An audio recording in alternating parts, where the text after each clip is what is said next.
After months of closed-door negotiations, the Gang of Six came forward last summer with a proposal to cut nearly $4 trillion from the debt. More than 40 senators from the right and left signed on to what was then just an outline. But the breakthrough was quickly overlooked in the fight to raise the debt ceiling before the deadline. What might surprise you is that the gang has been working quietly ever since then to craft compromise legislation that could be put to a vote by the end of the year. I try not to talk about the Gang of Six because then we lose some of our capability.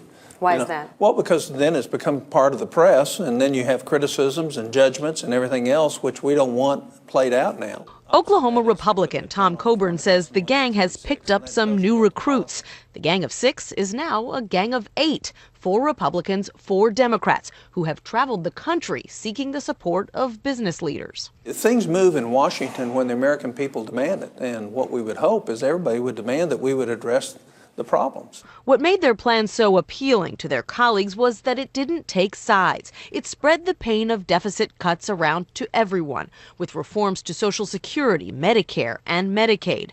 It also raised $1.1 trillion in new tax revenue by closing corporate loopholes and scaling back popular tax deductions, like the home mortgage deduction. Anybody that's running for election this time that tells you can get this problem solved without looking at the long-term health of our entitlement programs or without looking at additional revenues is not telling you the truth. Virginia's Mark Warner says getting this plan passed would be a highlight of his Senate career. If the grand bargain failed and the super committee failed and things are only getting more polarized, what's the hope for debt reduction? Well, I always go back to that great Winston Churchill quote. You can always count on the Americans to do the right thing after they've tried everything else. Well, we've kind of tried everything else now.